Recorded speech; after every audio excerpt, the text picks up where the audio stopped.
Alright, good morning YouTube friends. So the weather's really windy and there's a pretty good chance of rain today, which is unusual for this place at this time of year, but it's still quite warm. So the plan for this morning is that I'm going to take this for a ride and get it warmed up, and we're going to do a 5K on it.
There we go. Alright, so here we are. Sportster's on the lift. We're going to do a 5,000 mile service. So, by 5,000 mile service, I mean the full oil service and primary and transmission oil that gets changed every 5,000 miles. So there's a checklist from Harley-Davidson you can print out, and it'll tell you what to do at each mileage interval every 5,000 miles. But we're just going to do the basic, oil change and lube everything that we would do with every service. There's the headlights, horn, high beam, low beam, left turn,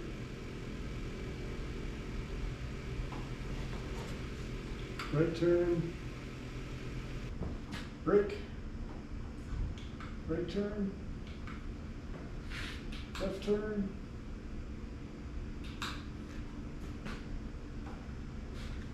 foot brake, good to go. So first and foremost, before we drain anything, we're going to check our fluid levels. So we'll check our oil and our primary oil. There's only two on a Sportster, because the transmission and primary are combined on these. So we take the dipstick out, we wipe it off, put it back in, and then take it out and check it again. And like I said, it's going to read high because we're not on the side stand, but basically you want it pretty much right where it is right now. It wants to be just below the dipstick filler.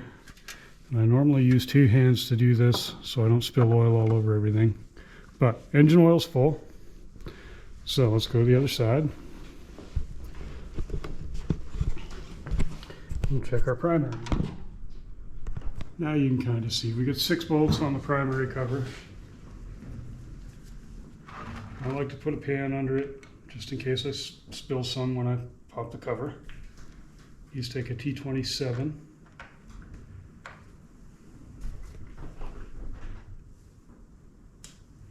It's really windy outside, so there's probably going to be lots of background noise.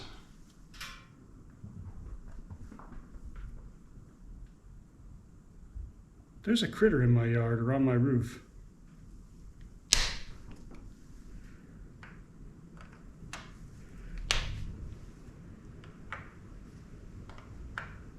And make sure these are lined up good and that this is seated all the way in so you don't ruin these bolts,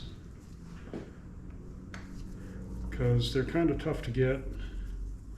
So it sucks when you have to try to replace one because it's stripped out. Yep, that's just right.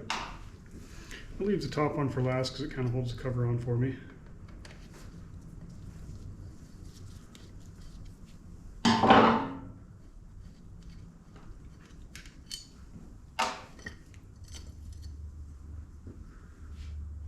You can look in here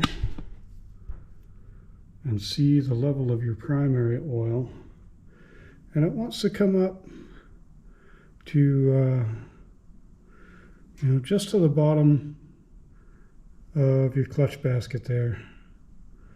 It's hard to see with this camera, but it's right where it should be. Now you want to make sure this O-ring is good. No nicks or cuts or anything, so it won't leak. And it is, so we'll reuse it.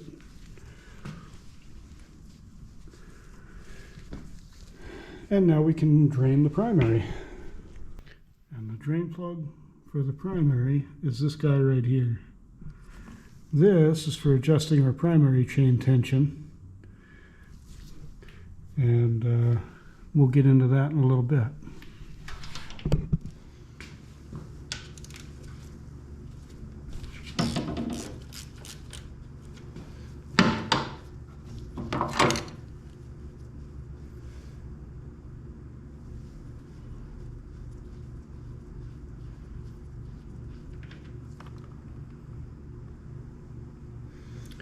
You want to have a look at your magnet, make sure there's no big chunks on it. There's a little bit of fuzz on there. That's pretty normal because this is both the primary and the transmission. So you get a little bit of wear metal from the transmission. You get a little bit of wear material from the clutch. It's pretty normal for there to be a little glitter in the oil, because it's both the transmission and the primary, so you'll get some chain wear and some transmission gear wear, and that's okay. Some thread sealer for our drain plug, and a new O-ring for our drain plug.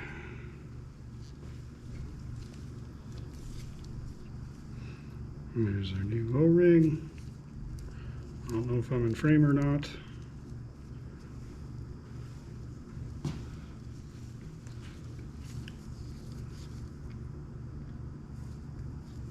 Just a little bit of thread sealer.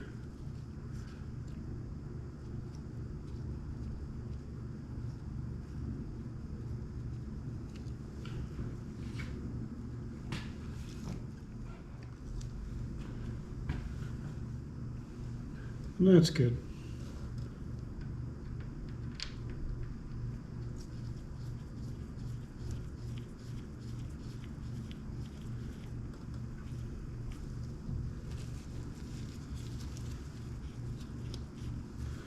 Now the factory torque spec on this is pretty high. I think it's something like 18 foot-pounds. Don't do that.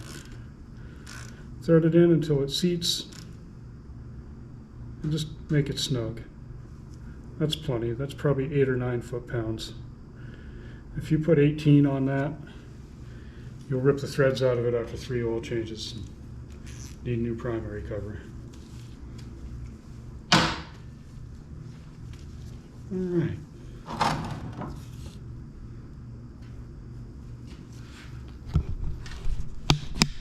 And that's pretty normal looking oil for 5,000 miles on a transmission and primary. There's really nothing to worry about there. Like I said, you'll normally see a little bit of glitter in transmission fluid and stuff, and even more so in primary fluid because you get clutch wear and whatnot. That looks pretty normal. There's nothing to be scared of there. But I always like to look at it, make sure there's no big chunks. Try to start with a clean pan, so if I see anything in the pan when I'm dumping it out, I know where it came from. So, moving right along to the engine oil drain. To depending on what year your Sporty is, you might have a setup like this, or you might have a little bolt in the bottom of the frame back here like a Softail has. But this is our oil drain on this one.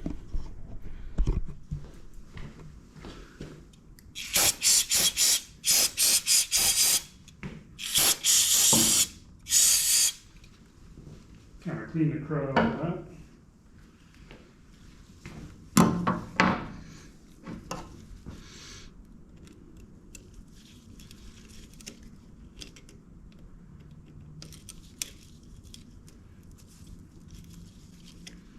It's better to use a socket on these than a screwdriver generally, but in this case it's pretty accessible, so I'm just going to use a screwdriver.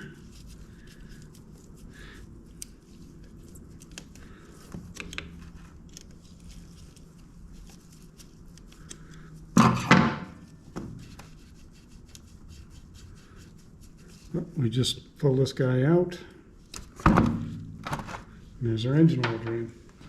Oh yeah, she was definitely due for an oil change. All right, so while we wait for the oil to drain, we're going to do a clutch adjustment. So this just has these nice little clips.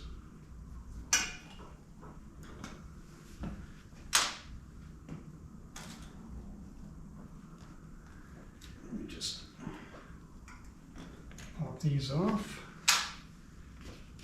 sign up our boot, and it looks like we want a couple of halves and a 9/16.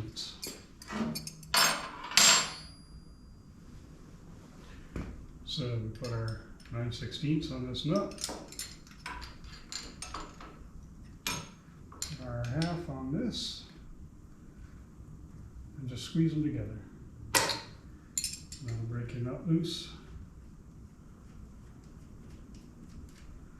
Now we thread this in so our cable gets nice and loose.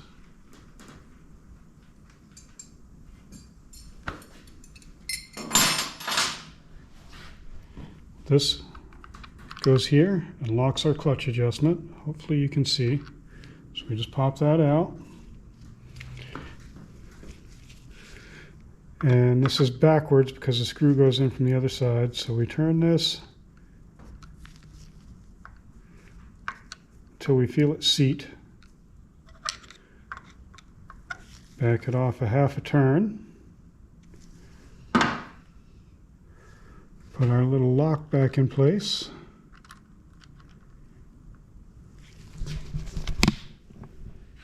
And then we adjust the cable. So run this back out. This is all part of an oil change. Every service you should be doing this. So we want just a little play up here.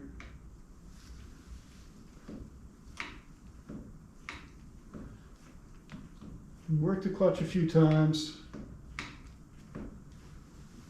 And then check your play at the lever.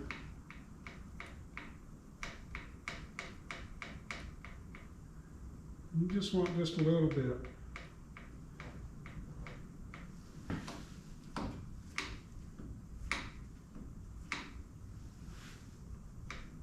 And that feels right.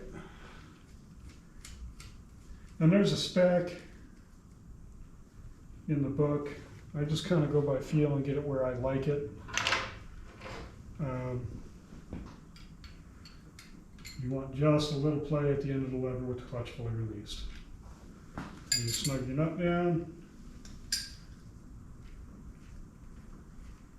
Check it again, still got play. So we're good. A little silicone spray will help this boot go back on easier.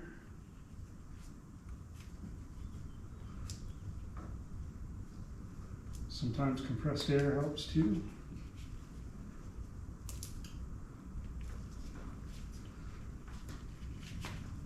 This one's going pretty easy, so I'm not going to worry too much about it. There we go. Put my little clips back in place.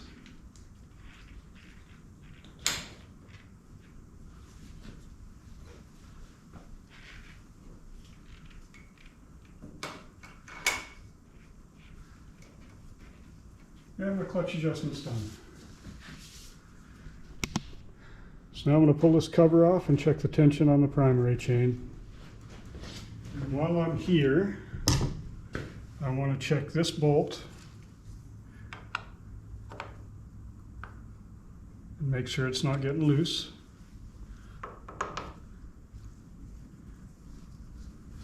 And where I've got so much play, got a bunch of play in my shifter here. So I'm going to actually crack this one loose.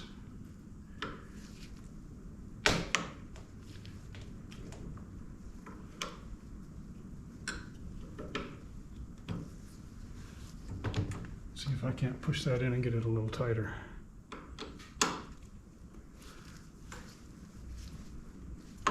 Nope, that's as tight as it goes. So I'm just going to make sure that's tight. And now, we'll chain a cable lube.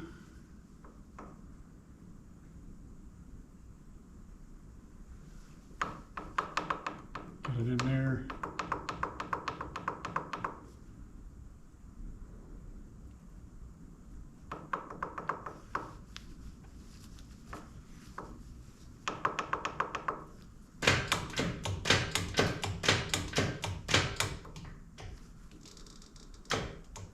Should be neutral again. There we go. I'll squirt right here.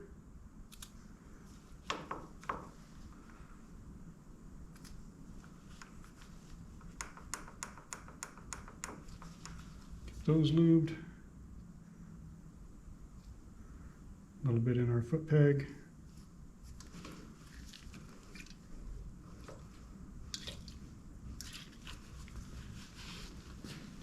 Lube the side stand.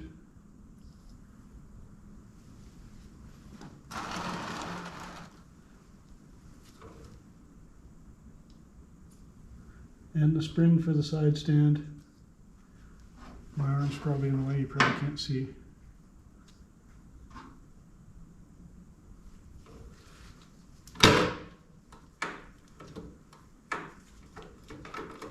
Because we all hate a noisy side stand. And you just mop up the excess.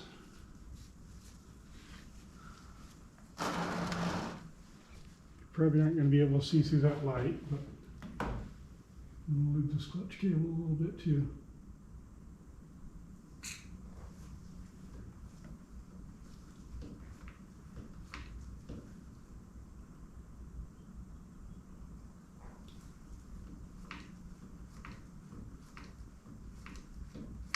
And that'll soak down in and get in under the cable and keep it working smooth.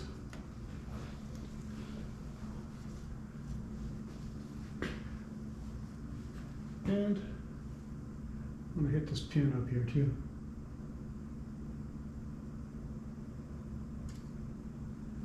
Try and get some into that pivot pin.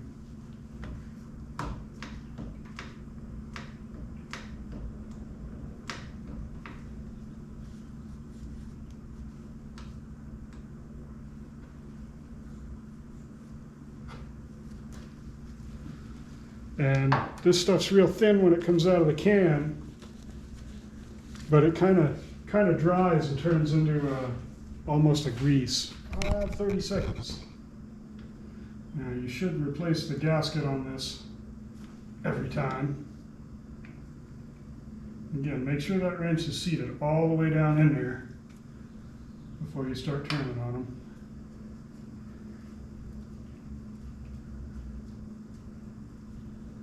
Now these have a little bit of blue Loctite and an O-ring.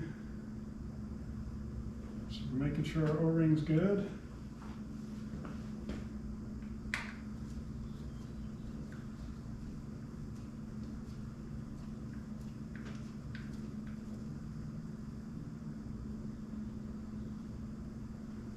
plastic pry bars. They're cheap at Harbor Freight. You kind of gotta have them. There we go. This has a nice reusable rubber gasket. So it is going to get reused.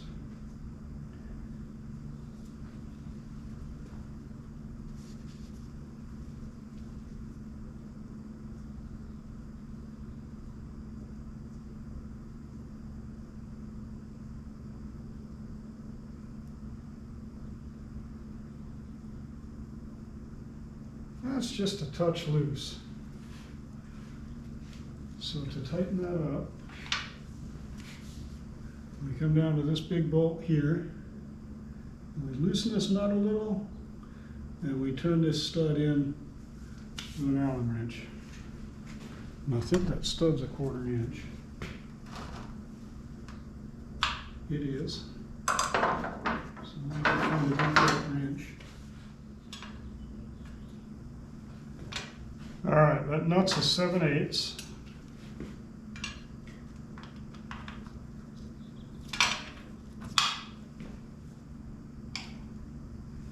Just crank that loose.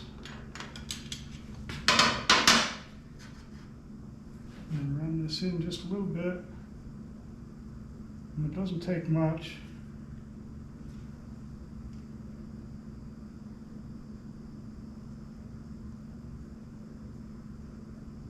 Because I'd say we're there. And when I tighten this nut, yeah, that's right where it wants to be. And there's a big fat O-ring on the other side of that, so it won't leak. Then we just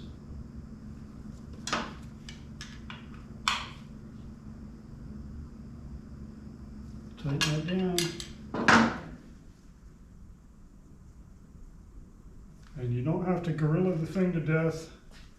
It has to be tight so it's not going to vibrate loose, and so it's not going to leak, but it doesn't have to be ridiculously tight. Just like everything else on a motorcycle. Tighten up and not too tight.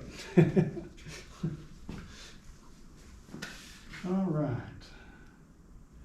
So, clean my little gasket off. This little gasket only fits one way.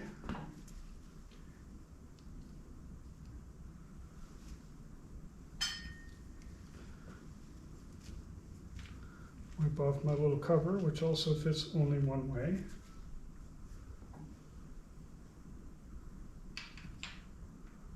And grab a little bit of blue Loctite for my screws and put it back in.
All right, so let's put our oil drain plug back on.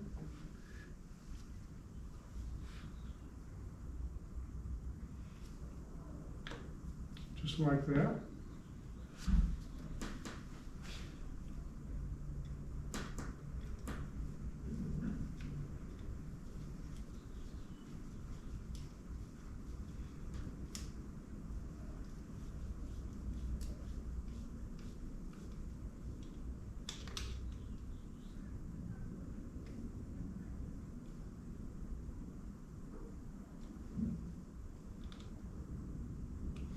And you don't want to over tighten that hose clamp, because if you damage that hose, it's a freaking giant pain in the ass to replace. And we'll put our primary and transmission oil back in now so we can put our cover back on. So since I have it, I'm going to use genuine Harley-Davidson heavy synthetic transmission and gear case oil.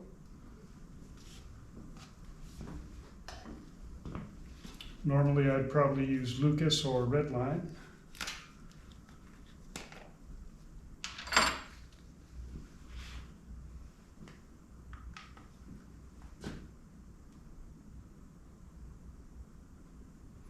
And this takes 1 quart.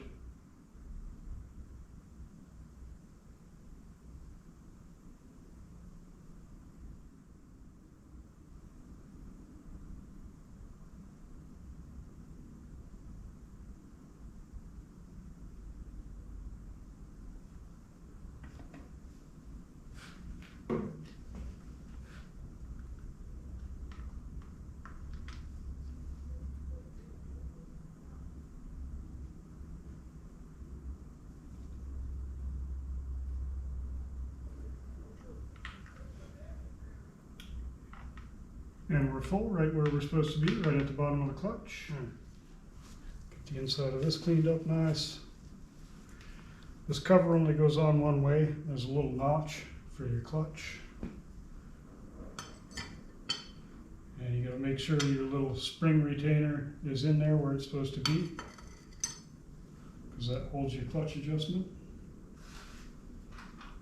Do not put Loctite on these. Also, probably do not put anti-seize on them either, because they'll vibrate loose.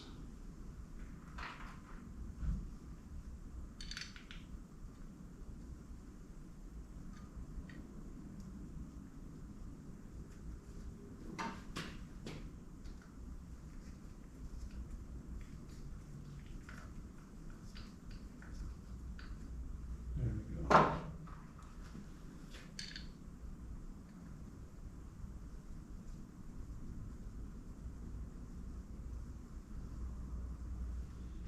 All right, we're back. The other camera overheated and shut down on us. So we're going to tighten these down. Run them all down just until they contact. Get them, get all of them started, then run them down just until they contact, and then snug them down about that tight.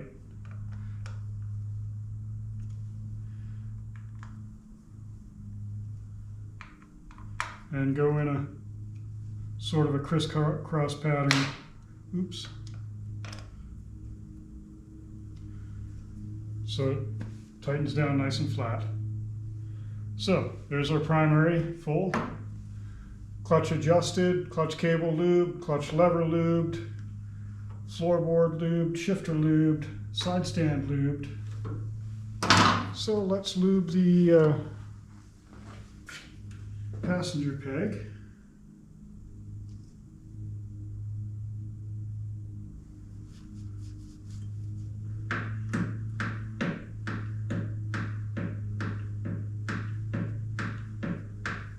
Now we're done on this side. But while we're here, we're going to want to check our brake fluid level. So you can shine a light underneath the master cylinder and see the fluid level through that slot. And I know it's full because I just bled the brakes on this a few miles ago. And as we work our way to the other side, we're going to look in here and inspect our brake pads and make sure there's plenty of brake pad. And then we may as well do the same thing on the front.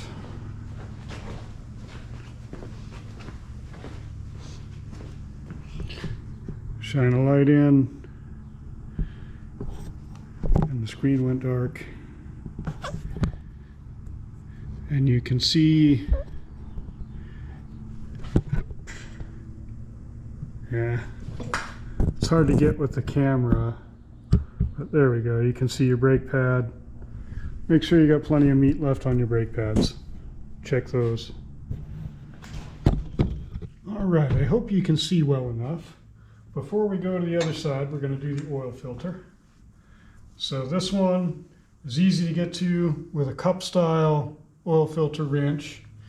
And this is a 76 millimeter 14 flute oil filter wrench.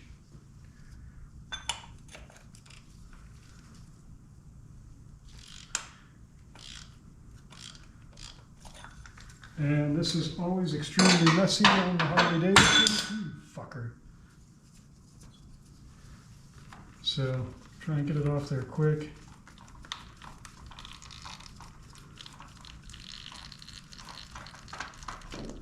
And get it stood upright before it makes a giant mess everywhere.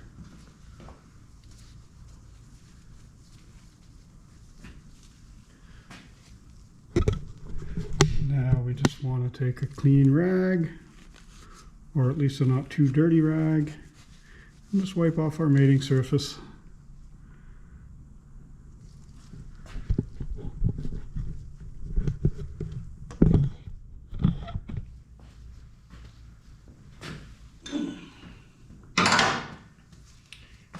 Now, with motorcycles, it's different from cars because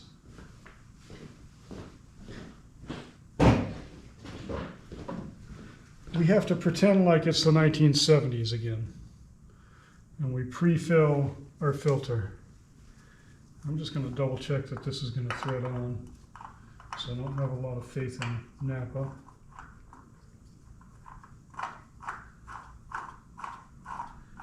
And it does thread on good. All right.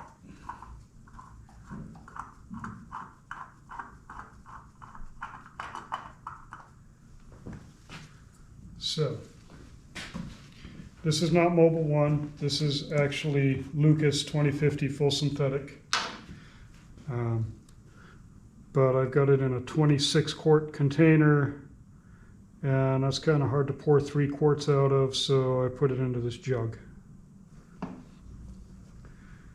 So we put some oil in here and let it kind of settle, and just roll it around. And you want the oil to come up about to the threads. You can't fill it full because it sits on there sideways, but you can sort of pre-fill it so the engine doesn't have to work quite as hard when you start it up.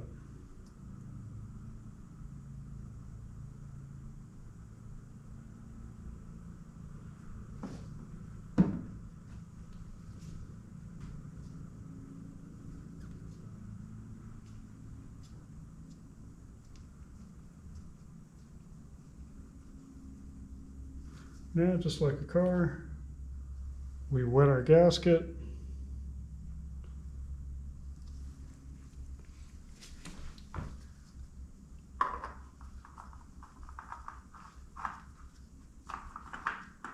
Make sure it's threaded on nice and straight. Now the filter contacts, we go 3/4 of a turn, just like a car. And this wrench doesn't fit that filter, because that was probably a Harley Davidson filter. Alright, I've got room, I'll just turn it on by hand. Usually I like to use a wrench so I can measure accurately 3/4, but there's 1, there's 2,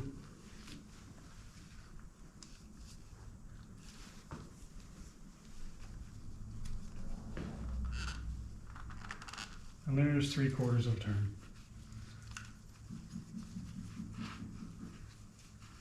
Don't over tighten it, you'll never get it back off.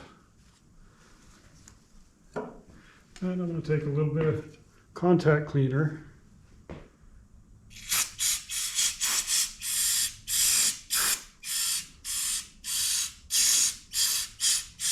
Spray off the mess it made everywhere.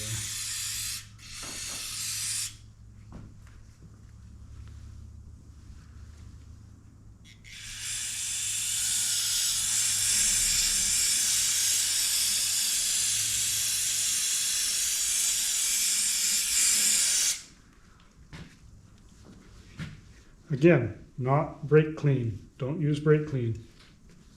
It'll destroy the paint. This stuff will dissolve oil, but it won't destroy the paint. And it's expensive. It's more expensive than brake clean.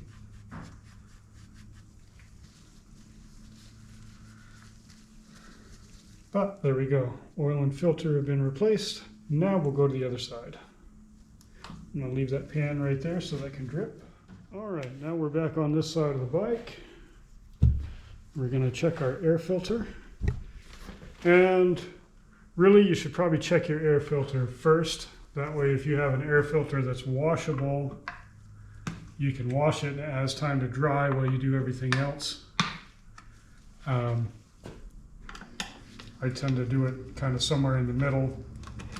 When I was doing it at the bike shop, I would try and do it first.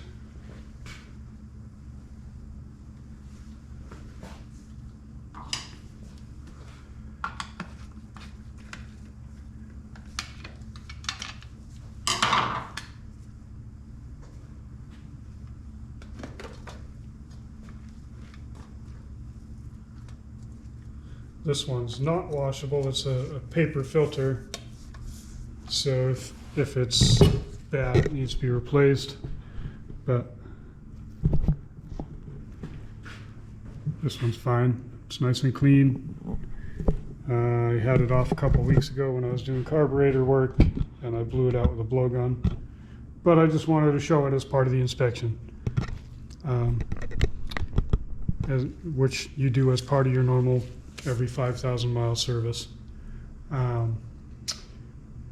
And this will eventually get an S&S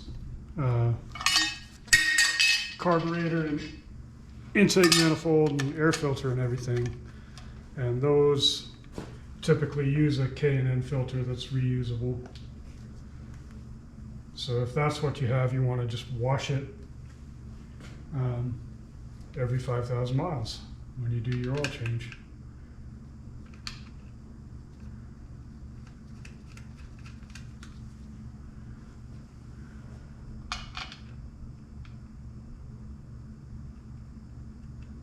And you can put a drop of blue Loctite on these screws if you want. It wouldn't hurt anything. I usually don't.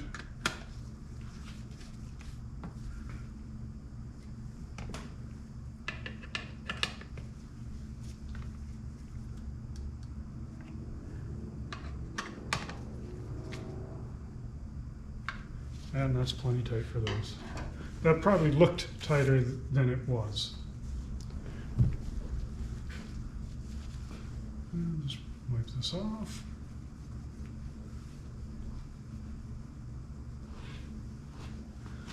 All right.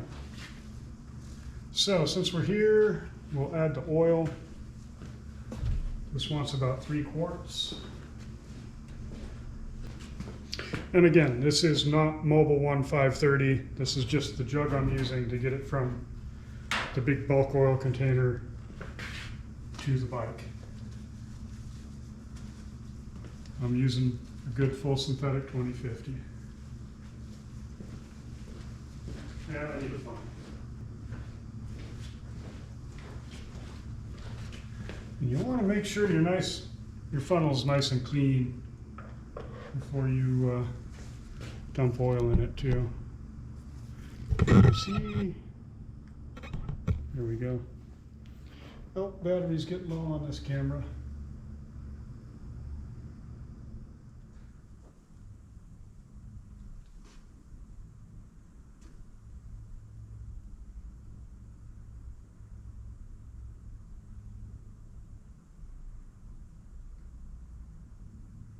need to chop some of the end of this funnel off.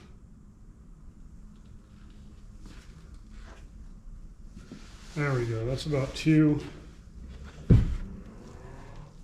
And that has filled it right to the bottom of the filler neck, right where it wants to be. So if I'd have put the whole 3 quarts right in, it would have overfilled it.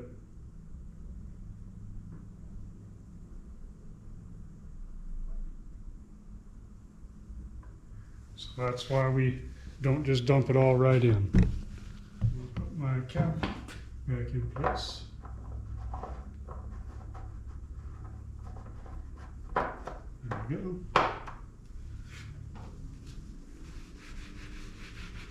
And now we're going to lube all the stuff just like we did on the other side. So we're going to get our brake lever.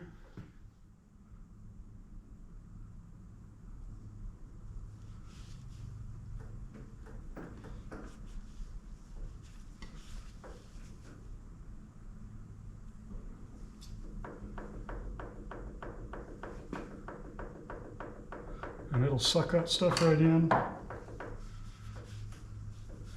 And then, like I said, this stuff comes out of the can real thin, but then it kind of turns a little bit thicker and turns into a nice kind of a grease.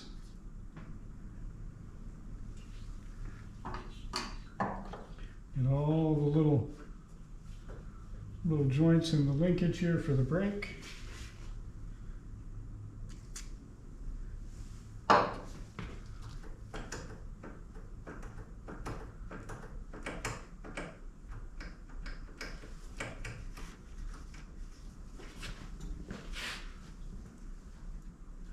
Another one way back here with a pin.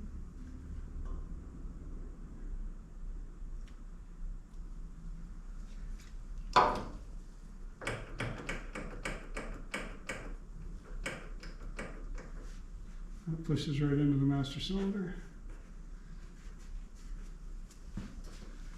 Got a little shot right here. It's just made a big mess, but that's okay. That's why we have rags.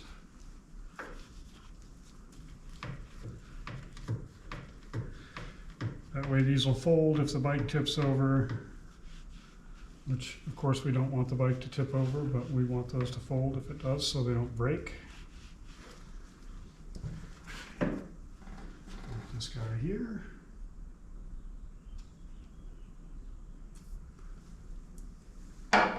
And this stuff wipes right off real easy.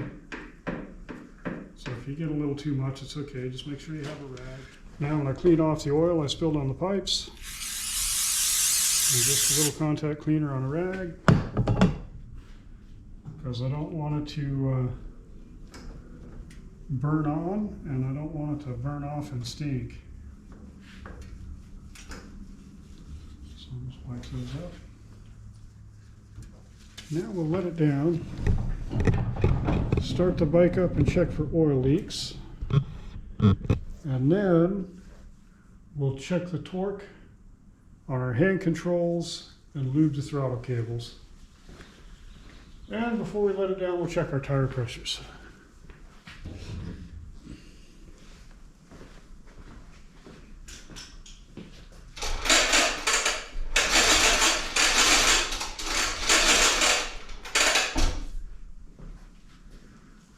So I like to run 36 in the front and 40 in the rear, pretty much on everything.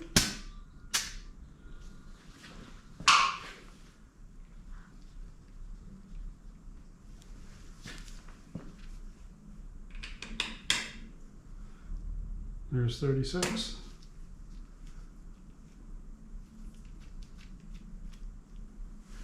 And Sportsters are weird. The rear tire tends to have the valve stem on the wrong side of the wheel, and this one is no exception.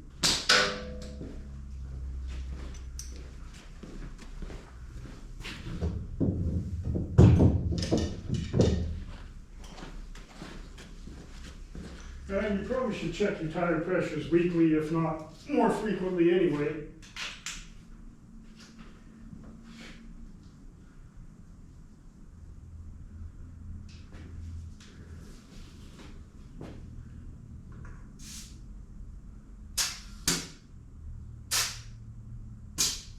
And there's 40 in the rear.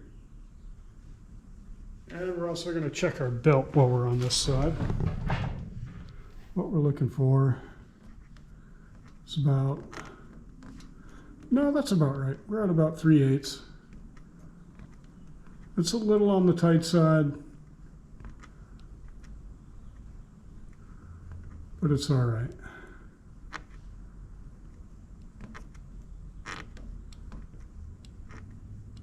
Yeah, we're good there.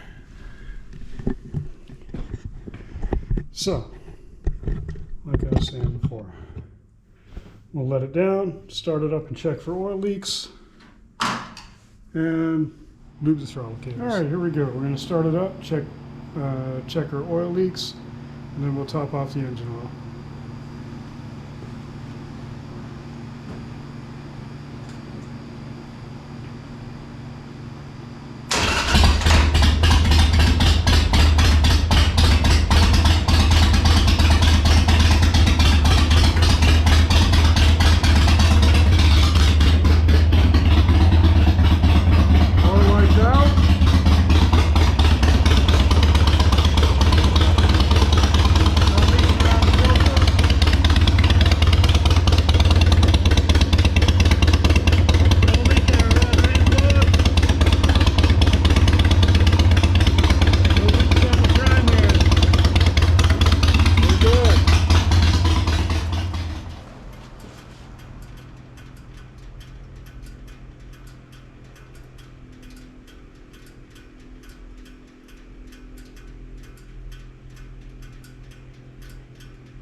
With the bike upright, it wants to be right there and right at the bottom of the threads.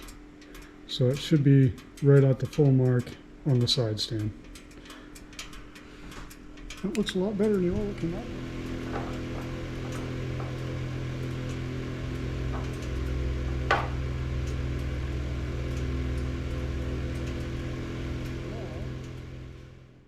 We're going to take a T25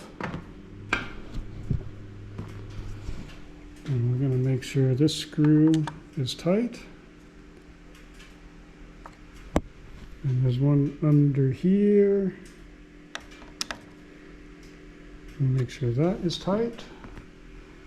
And we take a T27. Make sure that one's tight. And that one's tight. Then on the other side, we're kind of going to do the opposite, because we need to lubricate the throttle cables.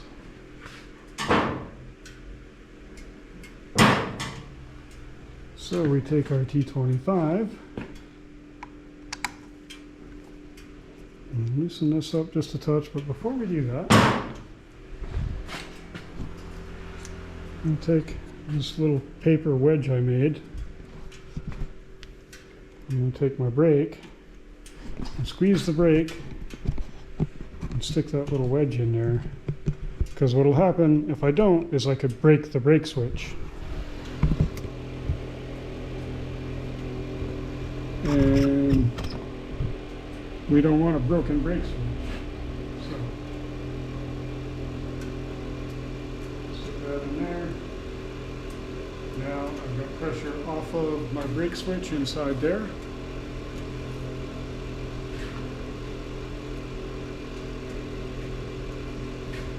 Crack this one loose, T27.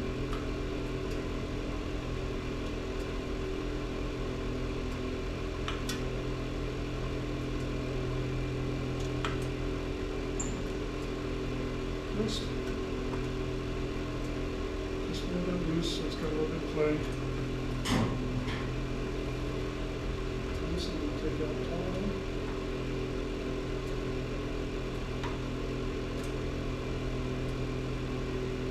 If I can turn it the right way, sits on it.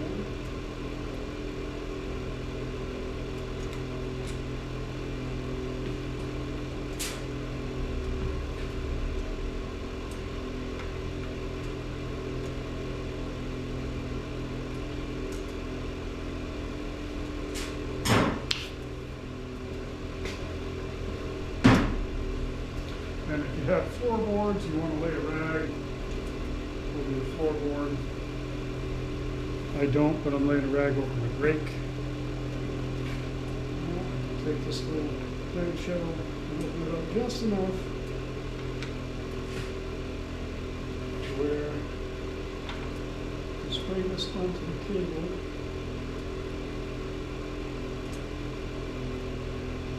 Put it on in here.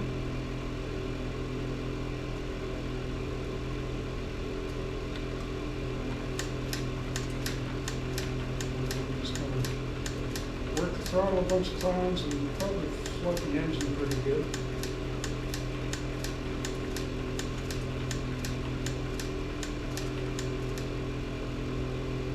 And then we're spraying some more.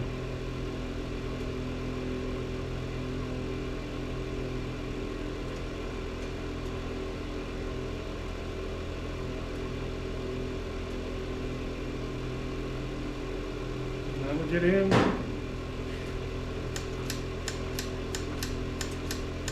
That'll work its way down in there and it'll loop those throttle cables up good so you don't wind up with a sticky throttle. You should have a nice crisp snapshot when you snap the throttle like that. I can see that it's dripping out of my cable boots right here, so I know it's getting down into that cable.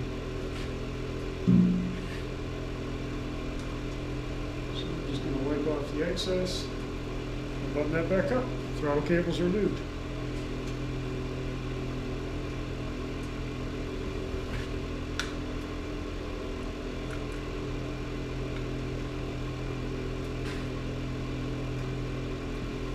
So just get started. Very careful because these are steel screws going into aluminum. And these switch housings are really pretty expensive.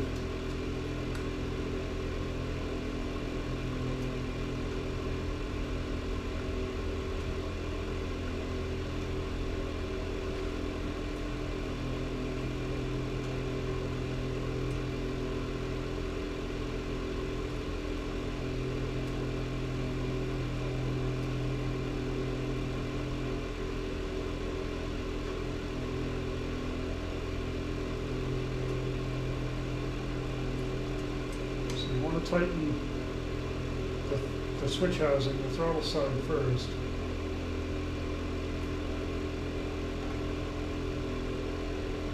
And just snug. You don't tighten super tight because again, steel into aluminum. And that's why we check that they're tight every 5,000 miles. You don't want to put Loctite on that, so you have to get in there and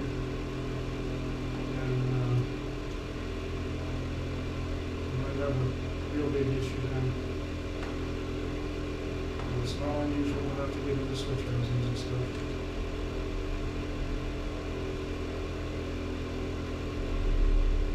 So now we take it to the other side.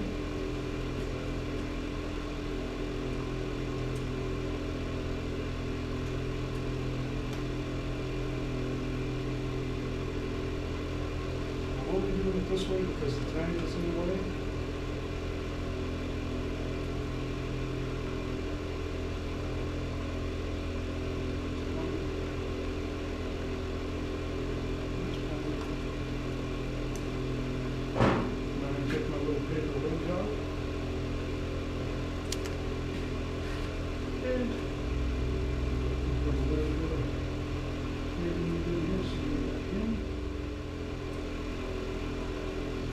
We're going to check our brake fluid level.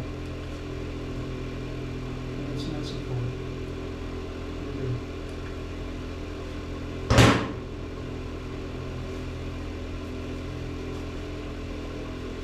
So that's all the stuff on a full service oil change. And when you're banging through it, not filming and not explaining everything, it's a little faster. But if you've ever wondered why it costs so much to get an oil change done at the shop, that's why. It's not just dumping out the oil and slapping a new filter on it. It's a lot more than that. And on the big twins, there's even a lot more stuff to check. So there's a lot of time involved, and that's part of why it costs so much. The oil and filters are another part of why it costs so much. The oil filter I put on is $28 at Napa. A Harley Davidson oil filter from Harley Davidson.